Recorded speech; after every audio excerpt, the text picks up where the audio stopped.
Shalom frères et sœurs, notre parole d'aujourd'hui, nous allons lire à 1 Corinthiens, chapitre 10, verset 7 à 12, on dit ceci.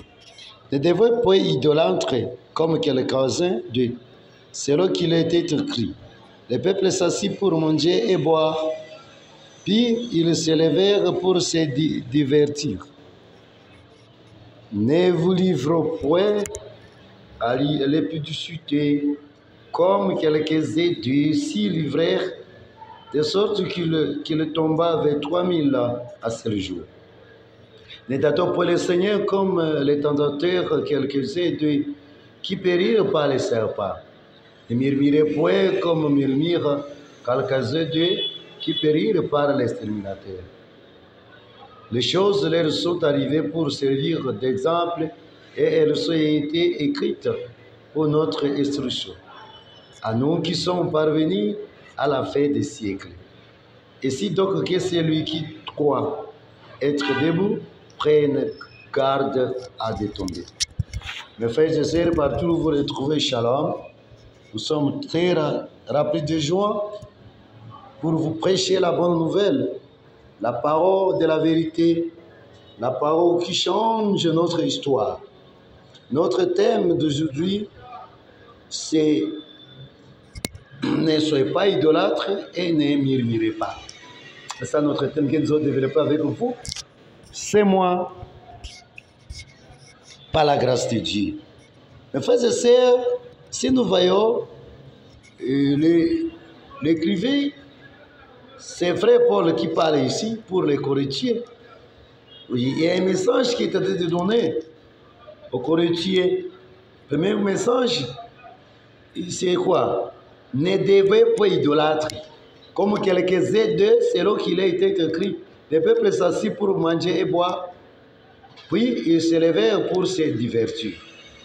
L'idolâtrie, mes frères et sœurs, ça nous amène à la malédiction et ça tue notre vie et ça nous amène dans une dimension de la souffrance. Ce que vous devez retenir. Nous devons quitter de l'idolâtrie. Mes frères et sœurs, vous devez connaître qu'il y a deux types d'idolâtrie. Il y a idolâtrie physique et idolâtrie spirituelle. Alors, parlons un peu d'idolâtrie physique. On dit de quitter de l'idolâtrie. Ne soyez pas idolâtre. L'idolâtrie physique, prenons, ça peut être l'argent, ça peut être le travail, ça peut être Eris que vous portiez, ça peut être une statue quelconque, et vous mettez derrière ça, vous l'adorez, vous le mettez à la place de Dieu, ça c'est là, vous ne pouvez rien faire. Ça aussi c'est idolâtrie. Alors, pose-toi la question, parmi les idolâtries physiques, est-ce que tu figures ou tu ne figures pas? C'est là tout et chacun de nous peut se poser la question pour bien comprendre sa dimension, si il est où ou bien il vit comment. L'idolâtrie peut être même votre santé. Vous mettez plus que le Seigneur, vous mettez la place de Dieu. Cela fait que la colère de Dieu doit descendre. La colère de Dieu est descendue sur l'Israël physique à cause de cela. Parce que dès que vous faites pareille chose, ça n'honore pas le Seigneur. Il y a deuxième idolâtrie spirituelle, ce qui crée beaucoup de problèmes. Idolâtrie spirituelle, c'est qui? Automatiquement, on parle d'idolâtrie spirituelle, c'est parabole. Vous devez connaître les paraboles. Si vous ne connaissez pas les paraboles, même vos péchés ne seront même pas pardonnés, vous ne pouvez pas être sauvés. Alors, l'idolâtrie spirituelle, c'est qui? Ce sont des faux pasteurs qui nous donnent leur connaissance et l'intelligence. Lorsque tu te mets à écouter ces gens-là, automatiquement, tu deviens leur serviteur. Ce sont des gens qui ne comprennent pas la parole de Dieu. Ils n'ont même pas la bagage spirituelle. Ils ne comprennent pas la parole de Dieu. Ils prêchent pour bien vivre côté de la parole. Ce sont des idolâtries spirituelles. Pose-toi la question, là où tu te retrouves, tu écoutes qui? Tes oreilles, tu as mis pour qui? Est-ce que tout ce monde-là que tu les appelles des pasteurs, est-ce qu'ils sont des pasteurs? Pose-toi la question. Et tu es là pour lui donner aussi la réponse. Quelqu'un qui te prêche la parole, il ne connaît même pas la parole de Dieu, il ne sait même pas les paraboles. Est-ce qu'il est serviteur de Dieu? Autrement, tu continues à l'écouter, tu ne changeras pas. Ta vie demeurera toujours dans les bêtises, dans les mal. Et tous les jours, tu fréquentes l'église, par exemple.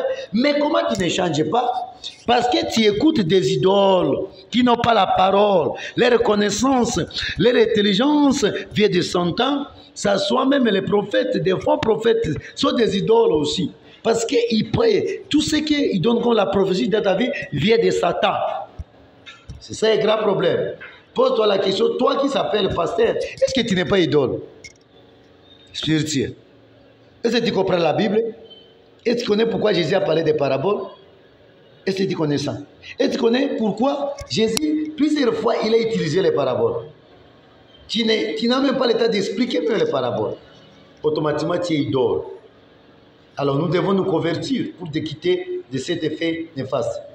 Parce que vous voyez, de nous lever pour de l'épidicité. L'idolâtrie nous amène au niveau de l'épidicité. Comme quelques-uns d'eux, si l'hiver de son sorte qu'il a tombé avec 3000 en seul jour. Vous voyez, lorsque les Israélites physiques se sont livrés, parce que la parole de Dieu, lorsque vous voyez la Bible, il y a 4 grandes choses. Il y a l'histoire. Il y a ce qu'on appelle les solutions. Il y a troisième chose que vous devez retenir. La Bible, c'est la prophétie par excellence, en fait, l'accomplissement physique de cette prophétie. Ça doit s'accomplir là où le Seigneur veut. Mais toi, tu ne sais même pas cela, mais tu utilises la Bible. Voyez, ces jours, les gens tombaient vers 3000. Vers 3000 sont tombés parce qu'ils adoraient, ils avaient d'autres idoles. Combien de fois le Seigneur a abandonné l'Israël physique à cause de l'idolâtrie? Il n'y a pas une chose qui dérange le Seigneur comme l'idolâtrie. Lorsque vous vivez dans l'idolâtrie, automatiquement, vous aurez toujours les problèmes avec les créateurs des cieux et la terre. Ça, vous devez connaître. L'idolâtrie nous amène à la malédiction. L'idolâtrie nous tue. L'idolâtrie nous rend vraiment épiduques.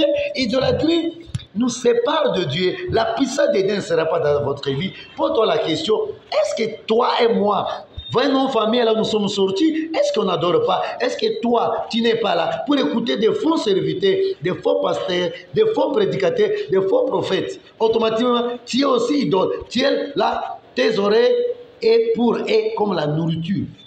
À nous devons quitter de cette vie médiocre.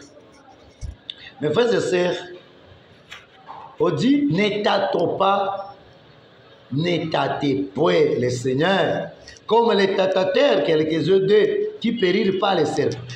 Ils ont tenté le Seigneur. Vous voyez, on ne peut pas tâter le Créateur. Lui nous a créés, comment tu peux les tâter? L'autre, tu continues à tâter le Seigneur, tu auras toujours les problèmes. Et grand problème, il ne faut pas être quelqu'un qui tâte le Seigneur. Le Seigneur, s'il parle, il y a seulement 2 dieux que vous devez retenir. Il y a vrai et faux. Faux, c'est Satan qui s'est fait aussi tuer. C'est lui qui dirige le monde. Tout ce système-là, vous voyez, c'est parabole. C'est lui qui dirige. Pour cela, mes frères et sœurs, pose-toi la question. Tu pries quel Dieu? Est-ce que tu pries vrai Dieu? Ben non. Si tu ne pries pas vrai Dieu, mon frère, mes frères et sœurs, votre place n'est pas dans le royaume de Dieu. Votre place, c'est en affaire. Automatiquement, il y a des gens qui se disent des adorateurs. Or, ils n'adorent même pas le vrai Dieu. Ils adorent Satan. Satan a déjà renversé les vies. Aujourd'hui, ils sont dans les bêtises graves. Ils se mettent pour prier. Mais voilà les vies, ça ne change pas. Dans tous les péchés, vous allez les trouver. Alors, ne tâtons pas le Seigneur. Enfin, on dit, ne murmurez point comme murmure quelques-uns d'eux qui périrent par l'exterminateur. Ces choses les sont arrivées pour servir l'exemple. Et elles ont été écrites pour notre instruction. Vous voyez là, ouais, on dit l'instruction. C'est pour nous instruire et c'est pour nous aider davantage. Ces gens d'Israël physique là, leur exemple, la vie qu'ils ont racontée, ça nous aide afin que nous ne puissions pas écrire, nous ne puissions pas entrer dans leur dimension, dans leurs bêtises là. Alors, tout cela, c'est l'exemple qui ça nous aide à comprendre que le Seigneur n'est pas le Seigneur de deux autres, il est le Seigneur de l'ordre. Pourquoi tu murmures? De temps en temps, nous murmurons comment? Tu es tenté de prier, tu pries, tu ne trouves pas la réponse, tu as commencé à murmurer. Comment ici? Les Israélites physiques ici, ils ont murmuré contre qui? Moïse. Oh, comment tu nous as fait sortir d'Égypte, on vivait bien. Ouais. Vous voyez combien de fois Satan nous réclame? Quelle chose tu as crié à Jésus? Tu pries, mais tu n'as pas que la réponse de ce que tu cherchais.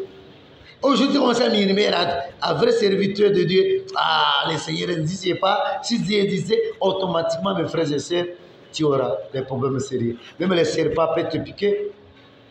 Tu seras mou. Tu seras utilisé par ça. Tu peux être utilisé par Satan pour mirer. Pour cela, il faut enlever cela de ta tête. Très important. Que le Seigneur nous aide. Alors, combien de fois nous murmurons? Pose-toi la question. Tu es témoin de ton cœur là-bas, alors c'est de me suivre. Combien de fois nous murmurons? À cause des difficultés que nous racontons, à cause des manquements, nous murmurons.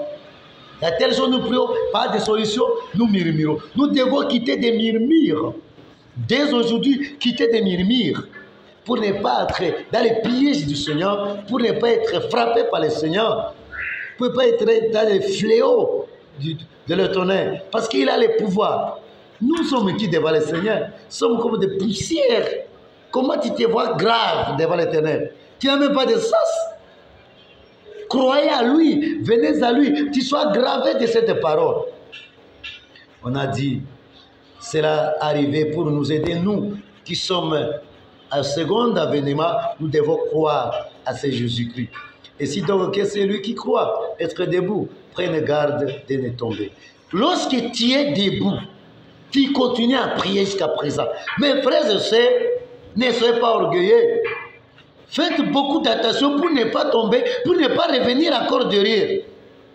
Pour ne pas encore revenir en Égypte, à Babylone. Toi qui as déjà quitté de Babylone, maintenant, restons fidèles à ton Dieu. Prions, jeûnez, mettez la parole de Dieu à pratique. Méditez la parole de Dieu. Venons près des vrais serviteurs et puis t'aider.